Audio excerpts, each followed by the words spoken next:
Okay. What's up, guys? War here. Welcome back to the channel. I am so happy to be back. I'm back from vacation and we are finally on PoE 1. We're playing the new Secrets of Atlas / Mercenary League. So I'm playing catch up here, guys. So I know that the league started a few days ago and I'm behind, but we're having a blast anyway. So today I wanted to bring you my day one update, and it is Toxic Rain. I wanted to bring you the guide and just what I use to get through the campaign. I literally just finished. I'm only 59, just finishing up in the campaign. I haven't even run my first map yet. I think I'm still in the midst of trying to run it right now. I did like one run and died, and I figured I'd just make the video right now. But we are playing Toxic Rain.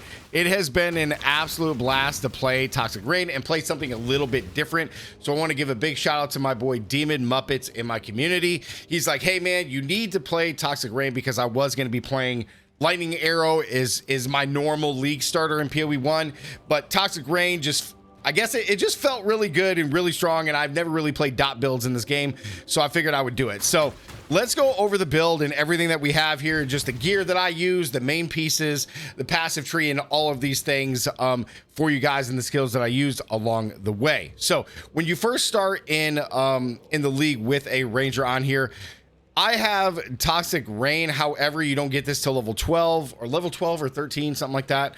So use Caustic Arrow at the very start. Caustic Arrow is very, very strong when you first start out. It'll just carry you until you get to Toxic Rain. But as soon as you get Toxic Rain, the whole point of this build is to throw this stuff down and just do some dot damage here. Let me go over to the Blood Aqueduct, because I've been trying to just farm here and have a blast. But we're just doing major dot damage. It's pretty nuts. It carried me all the way through. Now, if you want to, you can definitely choose to use Caustic Arrow all the way through if you want as well. Caustic Arrow is just as good, but I really preferred Toxic Rain. That guy's gonna mess me up. So yeah, Toxic Rain is very, very strong. It's a very enjoyable skill with the dot. So you're not going to have that initial like boom boom from like Lightning Arrow or even like Rain of Arrows initially, because the dot damage is something to get used to. But this build is very, very good. So we started out with Toxic Rain. We are pairing this with Mirage Archer Support. As soon as you get this, throw it on. Next, we're doing Void Manipulation for more chaos damage. We're also doing Vicious Projectile Support for even more chaos damage over time. Okay, they have less projectile speed, but that's okay. We solved that here. Next, we're doing Efficacy Support for even more damage over time, because we are a dot build. And then last but not least is more duration for even more duration for these skills. So like this will stay up and hold the monsters in place, apply everything in a much longer duration. Now, don't be fooled by the DPS marker here. The DPS marker on your sheet is not calculated for dot, so don't worry about the DPS there, because the dot damage is much, much higher. You're going to have to use the Path of Building to really see that. I got lucky with the Tabula Rasa, which really helped me do the six link, but in order as you're going through and doing these guys, when you get a bow or whatever where you get your green slots, you want Toxic Rain, you're going to do Mirage, then you're doing Void, then you're doing Vicious. And then if you happen to get a 5 or 6 link after that, then do Efficacy into more duration. Just use them in that order. It worked the best all the way through. Now, next, and then probably the second or most important gear piece through the campaign is Quill Rain. These are about 1C on the market, so if you happen to get this, it's really going to help. So you're getting a dex, you're getting huge physical damage boost. 2 mana per hit is absolutely huge, because this build, is 26 mana and you're just spamming, so you're going to burn through your mana really quick. So the 2 mana per enemy hit is insane. 73% increased projectile speed. Like I said, the minus the projectile speed is fine. We solve it here. More accuracy and 30% less damage. The less damage doesn't really apply because we're doing dot damage. The main reason that we want the Quill Rain short bow is literally just the 100% attack speed. That's the main reason that we have it, and it's just to spam these and just be able to do a crap ton of damage to the enemies and just throw everything down. Now, if you do not have this, that's okay. You could just use a regular bow. Anything with like increased attack speed plus the socketed gems, anything like that would be really, really good. So if you have anything that uses that stuff, like plus the sockets, this was strong when I first started. And then like anything with like increased projectile speed or increased attack speed is huge. So just use those. Same thing in the gloves. literally just take increased attack speed here. With anything else, it doesn't matter through the campaign. Obviously, like, reses are good, the mana per kill is good, maximum life is good. In the belt, you're going to want strength in the belt because you're going to need it for this gem as you continue to level up. But until you actually can use this, then don't worry about strength too much. But again, just resistances, guys, move speed, resistances, everything's still here as damage. It doesn't really matter, but I guess it helps. Then you got like just your resistances. You will need the intellect for stuff like flame dash, malevolence, and clarity, which we'll talk about in a second. Next is our quiver. It doesn't matter what quiver you get, just make sure you get attack speed, and then you can craft on the adds the chaos damage to attacks. This is huge, just going to allow you to do even more damage. Outside of that, all the other gear pieces are just generic gear pieces that you can use for the campaign. Just get stuff, move speed, resistances, stuff like that, and you'll be fine. The additional skills that we're using, I threw on shrapnel, ballista, faster attacks, and added cool damage because it was just something very early on. You can throw these down against a boss or something and it just helps out. It's just even more damage. It's fine. Next, we have Sniper's Mark for big bosses or elites that you're struggling with. But again, you don't really need this. I was using this mainly when I was using Caustic Arrow, but it's fine. Dash, use dash at first until you can get Flame Dash, and then Flame Dash is the preferred one that you want to use. Again, you're going to need the intelligence, but really you don't even need Flame Dash to be super high to just be spamming it. Next, we got Malevolence here as our auras. We're doing Malevolence. This is going to have increase more damage over time and increase skill effect duration. This is just going to help us with our dot damage. And then we have Clarity. These are really the only two auras that you really need through the campaign. Malevolence for even more damage, and then Clarity for mana regen, which is huge.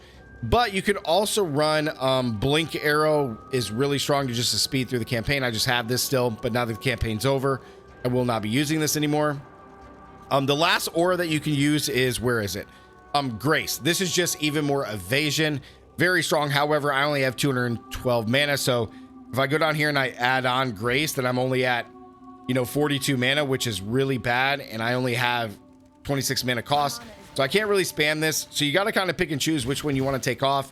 It's really between Malevolence or Grace, so I opt to drop Grace, but it totally depends. Like, the more damage is great, or you can have a little bit more evasion until you can get enough mana from your gear and stuff in order to run all of your auras. That's pretty much the skills, guys, through here in the gear pieces. Let's go over. We got potions here, of course, Quicksilver and Silver for onslaught and just movement speed, and then your mana and health potions, very strong. Let's go over to the tree. Now, we are a Pathfinder, so I just got my first 2 Ascendancies. I need to go do my third one here. But we're going to start off with Nature's Reprisal. You only really need this to inflict Wither for even more effective Wither. Then we have Nature's Adrenaline for more flash charges. Once we're able to have these be automatic, we're going to be able to these are just going to spam and constantly build up. So we're always going to be able to have these nonstop, which is fantastic. It really makes playing the build just super, super strong. It's amazing playing the build this way. Now, on the third lab, when we get to it, we are going to be taking Master Surgeon. Life Flask effects are not removed when you have unreserved life, and they do not queue. 50% less recovery from flask. This is just fantastic for the build because we're just going to be blasting, and it just helps us with recovery. And then our last one, guys, when you're able to go get it, is going to be Nature's Boom. Magic utility flasks applied to you have 30% increased effect. So this is going to be amazing for all of the different potions that we're going to end up having for the build. Otherwise, there's not too much extra that we can take here, guys, for the build. But right now, this just seems great. So yeah, all the poisons are going to be fantastic here. As us being a Pathfinder, this is the layout here. We're just starting off. We're going to go grab Ballistics. We're grabbing Aspect of the Eagle. We got Heart of Oak into Finesse. We're grabbing Quick Step for more movement and Spell Suppression into Intuition. We're coming up and grabbing Charisma. We're also getting Revenge of the Hunted. We are going to be Bow Mastery for increased area of effect, which is fantastic with Hunter's Gambit. We're going to be taking all of the Chaos nodes, or at least all the ones that we can get, so all the way up to Wasting for more Chaos. We're coming down here and we're going to be getting Mana Mastery for Reservation, which really helps us. Reduce mana cost, and then Thrill of Battle for even more. We come up, this is a huge node early on through the campaign if you're playing this build. Life and mana on hit, gain 4 life, 2 mana, when you hit with attacks, it just stacks. It's amazing. Then we got Blood Drinker for recover 2 life on kill. We're going all the way up. This is what's really going to help us with our intelligence nodes. Just grabbing all these nodes here up into our chaos nodes here to a trophy. A trophy. I know it's wrong, but it's a trophy. It just sounds hilarious. Then we got Written in Blood for even more strength and max life. Then we're coming up here and grabbing Influence, increase effective non-curse auras from my skills, which is fantastic. Mana Reservation. Then we're also going to be down here and grabbing Blood Siphon for more life per kill, maximum life strength, which we're going to need. And then Entropy, which is going to give us even more increased damage over time. So right now, this is where we're at, and we're slowly making our way over here. We're grabbing Reflexes for more evasion spell damage. We also just got Sentinel for even more evasion and armor, but plus 10 to all resistances. We're going to be grabbing some more stuff in here, but this is pretty much where we're at. Mage Bane is going to be huge for us. A dexterity provides no inherent bonus to evasion raising, but it gives us a chance to suppress, because I'm pretty sure my spell suppression is not the highest. My chance is only 52. We need to get this much higher. So this is where I'm at the very end of the campaign, guys. This is really nice. I'll leave a link to everything down in the description below, but this is pretty solid so far.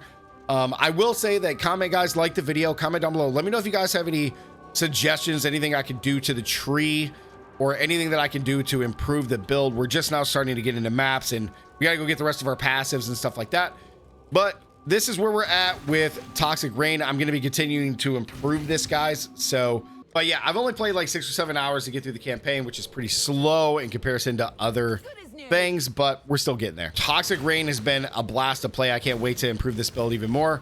So I will update the video as we continue to go. But yeah, this has been fantastic, guys. So I'll update it. Again, like and comment, give me some suggestions. And as always, stay gaming, and I'll catch you in the next one. Peace.